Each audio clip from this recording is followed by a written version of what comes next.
நவரச நாயகன் கார்த்திக்கின் தந்தை, இளவரச நாயகன் கௌதம் கார்த்திக்கின் தாத்தா, இரு பெரும் கலை வாரிசை உருவாக்கிய மகா நடிகர். அவரின் அமைதியான நடிப்பே கதையில் அழுத்தம் பெறும். அவரின் மென்மையான வசன உச்சரிப்பு மீண்டும் மீண்டும் திரைப்படத்தை ரசிக்க தோணும்.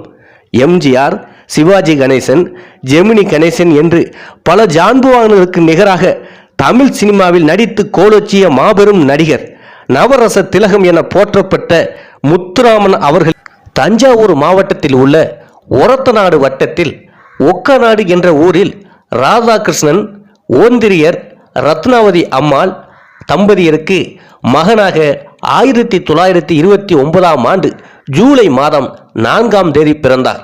அங்குள்ள பள்ளியில்தான் 5ஆம் வகுப்பு வரை படித்திருக்கிறார்.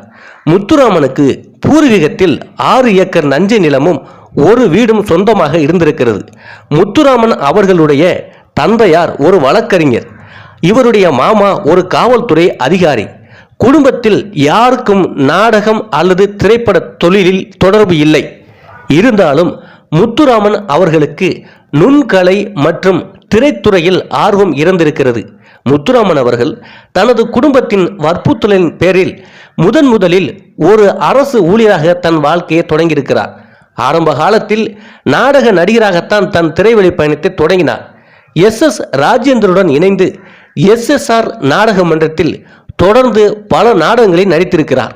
மகாகவி பாரதியாரின் கவிதை வரி நாடகத்தில் நடித்ததன் மூலம் எல்லோரிடத்திலும் தனித்துவமான கவனம் பெற்றார். மிகவும் தாமதமாகவே அவர் திரைத்துறைக்கு வந்திருக்கிறார். இவர் 1960, 1970ஆம் ஆண்டுகளில் தமிழ் சினிமாவின் முன்னணி நடிகராக இருந்தார். நடிகர் SV சகஸ்ர நாமம் நடத்தி வந்த சேவா ஸ்டேஜ் நாடகங்களில் நடித்து வந்தார். நவரச திலகம் எனவும் பட்டப்பெயருடன் அழைக்கப்பட்டார். இவர் 100க்கும் மேற்பட்ட திரைப்படங்களில் நடித்துள்ளார்.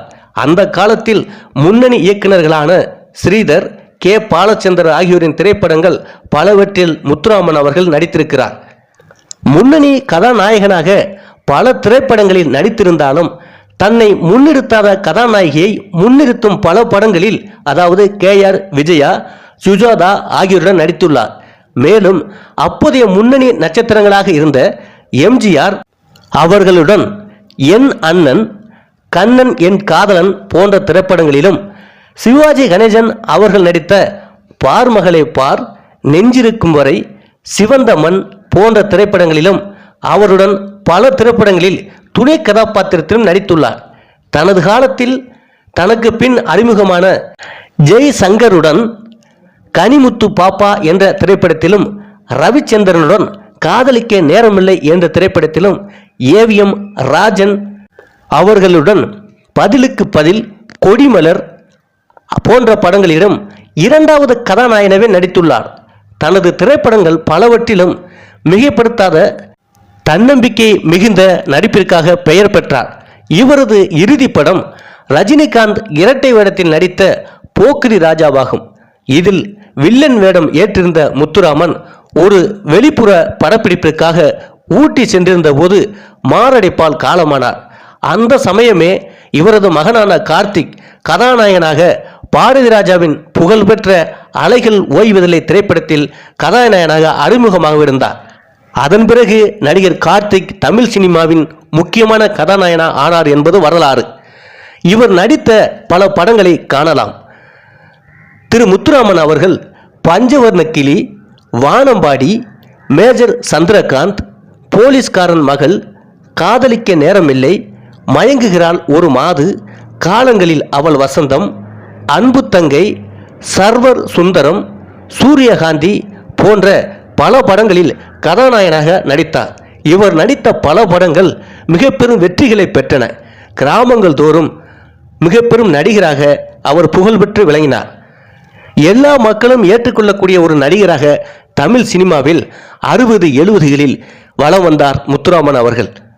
1959ஆம் ஆண்டு சகோதரி திரைப்படத்தில் கதாநாயகனாக வேடமேற்றிருந்தார். கே. பாலாஜி, ராஜசுலோச்சனா நடித்தனர். பீம்சிங் என்ற மிகப்பெரிய இயக்குனர் அந்த படத்தை இயக்கினார். அதே 1959ஆம் ஆண்டு உலகம் சிரிக்குது என்ற படத்தில் நடித்தார். MR ராதா, சௌகார் ஜானகி அந்த படத்தில் நடித்திருந்தனர். ஆர் ராமமூர்த்தி இசையமைத்திருந்தார். அதே 1959ஆம் ஆண்டு 4 வேலி நிலம் படத்தில் நடித்தார். எஸ்வி சகஸ்ரநாமம், பண்டரிபாய், மைனாவதி போன்றோர் நடித்திருந்தனர். முக்தா சீனிவாசன் இயக்கியிருந்தார். 1959 அதே ஆண்டு மாலா ஒரு மங்கள விளக்கு என்ற திரைப்படத்தில் நடித்தார்.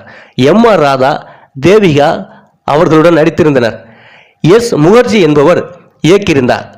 1960களிலும் பல படங்களில் நடித்தார். பார் மகளே பார், நெஞ்சில் ஓர் ஆலயம், பஞ்சவர்ண கிளி, காதலிக்க நேரமில்லை, ஊட்டி வரை உறவு, படித்தால் மட்டும் போதுமா, கொடிமலர், அன்னை இல்லம், சர்வர் சுந்தரம், பழனி, போலீஸ்காரன் மகள், வாழ்க்கை, கற்பகம், சித்தி, வானம்பாடி, மேஜர் சந்திரகாந்த், கலைக்கோயில், எதிர்நீச்சல், நவக்கிரகம், மகாலட்சுமி, மல்லியம் மங்களம், சுமைதாங்கி, குங்குமம், மணியோசை, அம்மா எங்கே, தெய்வ திருமகள், கர்ணன், நானும் மனிதன்தான், திருவிளையாடல், மகாகவி காளிதாஸ், நாணல், பணம் தரும் பரிசு, பூஜைக்கு வந்த மலர், தாயின் கருணை, நம்ம விட்டு லட்சுமி மறக்க முடியுமா, அனுபவம் புதுமை, அனுபவி ராஜா அனுபவி, பாமா விஜயம், தெய்வச் செயல், முகூர்த்த நாள், நான் நெஞ்சிருக்கும் வரை, ராஜாத்தி, சீதா, தங்கை திருவற்செல்வர், தேவி, பூவும் பொட்டும், டீச்சர் அம்மா, தேர் திருவிழா, உயிரா மானமா, அவரே என் தெய்வம், கண்ணே பாப்பா, காவல் தெய்வம், நிறைகுடம், சிவந்தமன், சுபதினம், துலாபாரம் போன்ற பல திரைப்படங்களில் நடித்து புகழ் பெற்றார். 1970இல் அவளும் பெண்தானே என்ற திரைப்படத்தில் நடித்தார். 1980களில் பல படங்களில் நடித்தார். 1982இல் போக்கிரி ராஜா படத்தில் வில்லனாக நடித்தார். ரஜினிகாந்த், ஸ்ரீதேவி நடித்த இந்த படத்திற்கு எஸ்.பி. முத்துராமன் இயக்கினார். இதுதான் அவர் கடைசியாக நடித்த திரைப்படமாகும். 1980ஆம் ஆண்டு குரு என்ற திரைப்படத்தில் ரகு என்கிற கேரக்டரில் நடித்திருப்பார். இதில் கமலஹாசன், ஸ்ரீதேவி நடித்திருந்தனர். இதை இயக்கியது I.V. சசி என்ற இயக்குனர் ஆவார். இவ்வாறு சினிமாவில் பல திரைப்படங்களில் நடித்து தன் இயல்பான நடிப்பாலும் இயல்பான வசன உச்சரிப்பாலும் மக்கள் மனதில் இடம் பிடித்த மிக பெரும் நடிகர் முத்துராமன் அவர்கள் ஆவார். இவர் மனைவி சுலோச்சனா என்பவர் மற்றும் மகன்கள் கணேஷ் என்பவரும் நடிகர் கார்த்திக்கும் ஆவார்கள். நடிகர் கௌதம் கார்த்திக் இவருடைய பேரன் ஆவார். நடிகர் கார்த்திக் அவர் பெயரை காப்பாற்றும் விதமாக அவரும் இயல்பான நடிப்பாலும் தன்னுடைய வித்தியாசமான வசன உச்சரிப்பாலும் தமிழ் சினிமாவில் 30-40 ஆண்டு காலம் மிக பெரும் கதாநாயகனாக வலம் வந்தார். கல்லூரி காலையர்கள் முதல் வயதான பெரியவர்கள் வரை கார்த்திக் படம் என்றால் ஆர்வமாக திரையரங்கில் சென்று பார்த்தனர். அந்த அளவுக்கு மிகவும் பிடித்த ஒரு நடிகராக அவரும் புகழ்பெற்று விளங்கினார். அதே போன்று கார்த்திக் அவர்களின் மகன் கௌதம் கார்த்திக்கும் அழகான ஹீரோவாக, எல்லோருக்கும் பிடிக்கும் ஹீரோவாக தமிழ் சினிமாவில் ஒரு முத்திரை பதித்து விட்டார். அடுத்தடுத்து அவர் பல படங்கள் நடித்து கொண்டிருந்தாலும் அவருக்கென்று ஒரு மார்க்கெட்டை பிடித்த ஒரு நடிகராக வலம் வந்து கொண்டிருக்கிறார். முத்துராமன் அவர்களை தொடர்ந்து 3வது தலைமுறையாக கௌதம் கார்த்திக் தமிழ் சினிமாவில் மிக பெரும் ஹீரோவாக நடித்து கொண்டிருக்கிறார். முத்துராமன் அவர்கள், நடிகர் கார்த்திக் அவர்கள், கௌதம் கார்த்திக் இவர்கள் 3 பேரையும் தமிழ் சினிமாவில் பார்த்தால் தனித்துவம் தெரியும். 3 பேரும் தனித்தனியாக இடம் பிடித்தவர்கள். ஒரு கதாநாயகன் ஆவதற்கான 100% பொருத்தமான நடிகர்களாகவே இருப்பார்கள். முத்துராமனும் அழகாக இருப்பார், அவரையும் எல்லோருக்கும் பிடிக்கும். கார்த்திக்கும் அழகாக இருப்பார், அவரையும் எல்லோருக்கும் பிடிக்கும். கௌதம் கார்த்திக்கும் அழகாக இருப்பார். அந்த அளவுக்கு இவர்கள் குடும்பத்தில் தமிழ் சினிமாவில் கதாநாயகனாக வருவதற்கு முகலட்சணம். அதேபோன்று பில்டப் நடிப்பு இல்லாமல் யதார்த்தமான நடிப்பு என்று அவர்கள் குடும்பத்தில் 3 பேரும் தமிழ் சினிமாவில் தனி முத்திரை பதித்த நடிகர்களாகத்தான் இருக்கிறார்கள். அவர்களுக்கென்று தமிழ் சினிமாவில் தனி மார்க்கெட்டையும் உருவாக்கிய நடிகர்களாகத்தான் இருக்கிறார்கள். கௌதம் கார்த்திக்கும் இளம் வயதிலேயே தனக்கென்ற ஒரு மார்க்கெட்டை உருவாக்கிய ஒரு நடிகராக நிரூபித்திருக்கிறார்.